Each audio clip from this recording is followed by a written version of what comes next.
जय हिंद, नमस्कार। आज के इस वीडियो में हम लोग बायोलॉजी क्लास 10th का पहला चैप्टर स्टार्ट करने वाले हैं।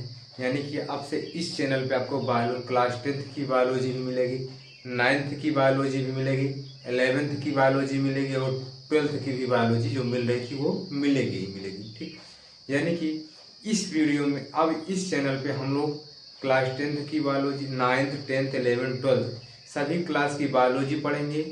कोशिश कर रहेगी कि 9th और 10th की फिजिक्स और केमिस्ट्री भी इस चैनल पर चले। तो देखिए, जो भी बच्चे आपके जो 12th वाले बच्चे हैं, उनकी नज़र में जो भी बच्चे या उनके रिलेशन में या उनके भाई बंध में जो भी बच्चे हैं, उनको इस वीडियो को शेयर करके उनको बताएं कि अब इस चैनल पे यूपी बोर्ड छात्रों के लिए भी बायोलॉजी क्लास 10th का बैच चलने लगा है, 9th का बैच चलने लगा और 11th का बैच चलने लगा है। तो आइए आज से स्टार्ट करते हैं, अभी से स्टार्ट करते हैं बायोलॉजी क्लास 10th का वीडियो। तो देखिए, बायोलॉजी क्लास 10th का जो वीडियो है वो पहला चैप्टर है। पहले चैप्टर में है जैव प्रक्रम यानी कि लाइफ प्रोसेस। पहले चैप्टर में क्या है? Life process. तो ध्यान से सीखिएगा, आपको सीखना है, कोई पढ़ना और रटना नहीं है। ठीक, तो क्या है? लाइफ प्रोसेस यानी कि जैव प्रक्रम। ठीक, आपको हम कुछ चीजें ऐसे बताएंगे जिससे आपको पूरा का पूरा इतिहास पलटा हुआ लगेगा, उलट जाएगा इतिहास ही। अगर आप पहले चैप्टर को पढ़ें और मुझसे दोबारा पढ़ रहे हैं तो इस चैप्टर को आप देखेंगे, इसमें बहुत सारा चीज हम लोग छोड़ चुके हैं। तो इसमें से हम लोग कवर करेंगे, इस पूरे चैप्टर को विधिवत कवर करेंगे। टाइम लगेगा, अच्छे से देखेंगे, आराम आराम से पढ़ते चलेंगे। ठीक, देखिए, लाइफ प्रोसेस जैव प्रक्रम क्या है? तो जैव प्रक्रम क्या होता है? सजीव में होने वाले वे आधारभूत मतलब फंडामेंटल होता है।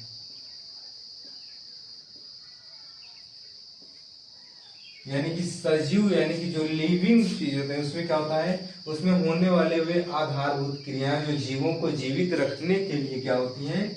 आवश्यक होती हैं, जैव प्रक्रम कहते हैं। ध्यान दो इधर मेरी बात को, मैं बोल क्या रहा हूं।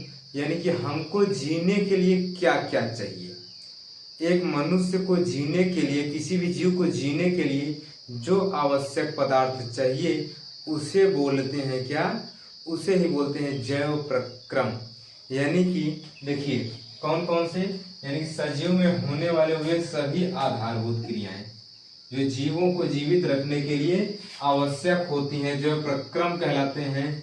यानी कि जिंदा रहने के लिए तेरी कसम, एक मुलाकात जरूरी है सनम, नहीं, जिंदा रहने के लिए तेरी कसम, जैव प्रक्रम जरूरी है सनम ना। यानी कि जैव प्रक्रम यानी कि जिंदा रहने के लिए क्या क्या जरूरी है? वो गाने में थोड़ा चेंजिंग हो गया था, गाना गलत हो गया, तो उसको सही कर लीजिएगा कि जिंदा रहने के लिए तेरी कसम, जैव प्रक्रम जरूरी है सनम ना। तो देखिए, पहला जो जब क्या क्या जरूरी है, यानी कि एक जीव को जीवित रखने के लिए, रहने के लिए जो आवश्यक पदार्थ है उसे ही क्या बोलेंगे? जैव प्रक्रम बोलेंगे। पहला है पोषण। क्या है? पोषण यानी कि न्यूट्रिशन। न्यूट्रिशन क्या होता है? न्यूट्रिशन के अंतर्गत आता है क्या? वैसे तो इन सभी को हम विस्तार से पढ़ेंगे ही पढ़ेंगे, लेकिन थोड़ा थोड़ा जानकारी इसमें लेते हैं। तो पोषण जो है, इस पोषण में मिलता है क्या? पोषण से लोग को भोजन। अच्छा बताइए, जीने के लिए भोजन की आवश्यकता पड़ती है कि नहीं? मुलाकात की आवश्यकता नहीं पड़ती, किसकी आवश्यकता पड़ती है? पोषण, भोजन की आवश्यकता पड़ती है। ठीक, मिलने मत चले जाइएगा, भोजन की आवश्यकता होती है। ठीक, पोषण की आवश्यकता होती है। श्वसन यानी कि रिस्पायरेशन, सांस नहीं लेंगे, मिल के चले आएंगे तो जिंदा रह लेंगे? नहीं रह लेंगे। श्वसन भी जरूरी है, यानी कि रिस्पायरेशन। रिस्पायरेशन जिसमें क्या होता है? ऑक्सीजन का परिवहन होता है। भाई ऑक्सीजन को लेकर जाएगा तो परिवहन, ट्रांसपोर्टेशन, यानी कि ब्लड वाला जो ग्रुप, जो ब्लड होता है वो भी जिंदा रहने के लिए जरूरी है। क्यों जरूरी है? क्योंकि मुलाकात नहीं होगी तो नसें काट लेंगे ना। नहीं, वैसे नहीं, वो उसके लिए ब्लड की आवश्यकता नहीं है।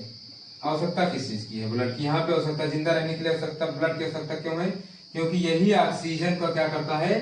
परिवहन करता है। उसके बाद अगला आ जाता है उत्सर्जन।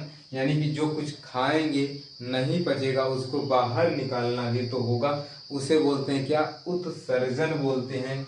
लेकिन आप यहाँ पे नीचे एक लाइन और देख लेंगे, फिर से हेडिंग डली है जैव प्रक्रिया ना। देखिए जैव प्रक्रम अलग होता है बच्चे, जैव प्रक्रिया अलग होती है। जैव प्रक्रम में क्या होता है कि जिंदा रहने के लिए जो जो हमको आवश्यक है उसे क्या बोलेंगे, जैव प्रक्रम बोलेंगे। यानी कि जिंदा रहने के लिए जो चीजें जरूरी है उसी को क्या बोलेंगे, जैव प्रक्रम बोलेंगे। अब ये मत याद रखिएगा जिंदा रहने के लिए तेरी कसम ना, एक मुलाकात जरूरी है सनम, वो तो याद ही होगा, उसी से याद रखिएगा क्या, जिंदा रहने के लिए तेरी कसम जैव प्रक्रम जरूरी है सनम ना। अब देखिए जो जैव प्रक्रिया होती है ये जैव प्रक्रम से अलग होती है। हालांकि इंग्लिश दोनों की मीनिंग सेम है, ठीक, इंग्लिश वर्ड दोनों का सेम है। देखिए जो जीव के अस्तित्व को कायम रखने की सभी प्रक्रिया को, यानी कि जीवों के अस्तित्व को, अस्तित्व मतलब क्या होता है, किधर गया, ये है जो जीव का अस्तित्व होता है। या अस्तित्व का मतलब ये होता है कि हमको अपने तो जीना है, लेकिन जीने के साथ साथ किसके लिए जीना है, या फिर क्या बोल सकते हैं अपने वंशों को चलाने के लिए भी क्या करना है, अपने अस्तित्व यानी कि वंश को क्या करना है, आगे बढ़ाने की प्रक्रिया को, उन सभी प्रक्रिया को क्या बोलेंगे, जैव प्रक्रम बोलेंगे। यानी कि इसमें क्या आ सकता है, रिप्रोडक्शन, क्या आ सकता है, न्यूट्रिशन भी आएगा, रिस्पायरेशन भी होगा, ट्रांसपोरेशन भी होगा, एक्सक्रिएशन भी होगा और रिप्रोडक्शन भी होगा। यानी कि जिंदा रहने के लिए ये सभी चीजें जरूरी है। कौन कौन सी, पोषण, श्वसन, परिवहन और उत्सर्जन। और जैव प्रक्रिया में क्या होता है, जो अस्तित्व को भी कायम रखे, हमारे किसको, हमारे वंश को भी आगे बढ़ाए, यानी कि उस प्रक्रिया को भी इसमें शामिल कर लिया गया है। तो इसे बोलेंगे कौन, वो प्रक्रिया कौन सी होती है, रिप्रोडक्शन। और एक चीज बोल सकते हैं, नियंत्रण एवं समन्वयन, ठीक, ये भी क्या है, जिंदा रहने मतलब इसके लिए अस्तित्व को कायम रखने के लिए ये भी जरूरी है। तो ठीक, अब देखते हैं इसके बाद हमको पढ़ना क्या है, पोषण, किसके बारे में पढ़ना है, पोषण के बारे में पढ़ना है। तो हमारा पहला चैप्टर जैव प्रक्रम एक यूनिट है और इस यूनिट का पहला चैप्टर है पोषण। क्या है, पहला चैप्टर है पोषण। और आपको यहाँ तक अच्छे से रिवीजन करना है, कोई भी चीज ना आए कमेंट बॉक्स में कमेंट करके पूछना है और शेयर करना जरूरी है, क्योंकि जिससे हम 12th में है तो हमको क्या करना है, अगर 12th के बच्चे हैं तो जो छोटे भाई बहन उनको क्या करना है, इसको शेयर करना है, अधिक से अधिक लोगों तक शेयर करना है, पहुंचाना है इसको, ताकि सभी को ये वीडियो मिले और अच्छे से चीजें क्लियर होती रहें।